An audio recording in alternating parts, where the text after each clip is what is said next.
Bartolome has only been PNP chief for 1 year, no? So not really unique, no? Because there are also government leaders who serve that way. But I think when we asked Dela, because there were many others who were nominated, even foreigners, no? Actually, many foreigners. And the initial thought of some leaders were, maybe we should choose another from another nationality because the Filipino has already been the area team leader. So there were Americans, there were Singaporeans even, and of course Indonesians, and others who were considered seriously. So we prayed and fasted. And just to give you the sense of discernment, one of my gifts, I think, is discernment.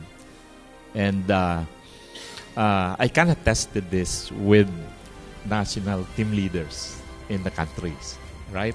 Okay?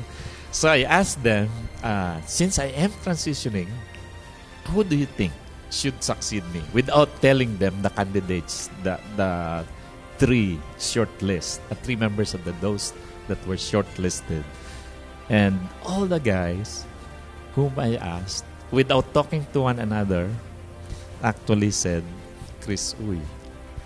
And I kept that to myself. I never told the executive team. I never told my team also, because we wanted to test this with executive team. In fact, there were many times that I was tempted. Should I tell them that this is what the national team leaders are telling me, and that this should give such weight in the decision?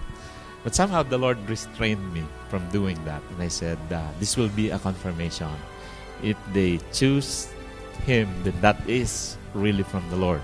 And the other thing is with our area, Aseo. We also did something just to kind of test how this will go with them. And again, without telling them about executive team preference and the national team leader, again, the lot fell on Chris. Of course, Marlene had to do a lot with that, choice. As Della said, Marlene was the ace in Chris's what you call that? Sleeves. Anyway, both of them are special. That's what we are saying.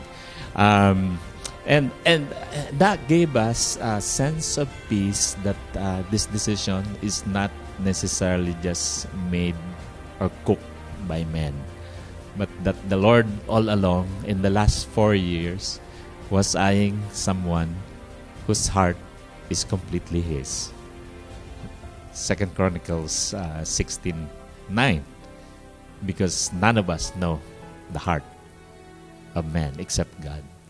And so when this announcement was made and we had a retreat, I think you guys will give update on that one. I sense an overwhelming peace that this is the way the Lord is leading us. Sometimes we cannot understand because for PCCC, it's again gonna be involving another transition, but a very positive one. In fact, when I asked Della, why from the Philippines again? And he said something that is reflected by a reflection, I should say, of the executive team, particularly Steve Douglas. They were very happy with what they saw happening in Philippine Campus Crusade for Christ. And for that, I really, really congratulate each one of you, because all of you have done something that impressed our president, our global executive team, and we don't want for you to lose that momentum. Though Chris will be serving as the area team leader, he will still be based here in the Philippines, hopefully still here in Quezon City. So he will still be third floor? Third floor ba? Pwede rin. So depends on him and his leadership team. Okay. So anyway, to make the long story short, That's the way the decision. It wasn't a short process. In fact, we started praying 5 years ago. And it has taken us 5 years. So it must be a real special couple, no? Chris and Marlene, for us to have this decision arrive at. 5 years. So it's not something that was just thrown there and we decided, it was a long process actually that we have gone through. We look at the profiles of different leaders, Liboy and Leia did that, and not just from our area but also the others. And so it is something that I would say maybe one of the most exhaustive process that we have been through. And of course, our dependence is on the Lord.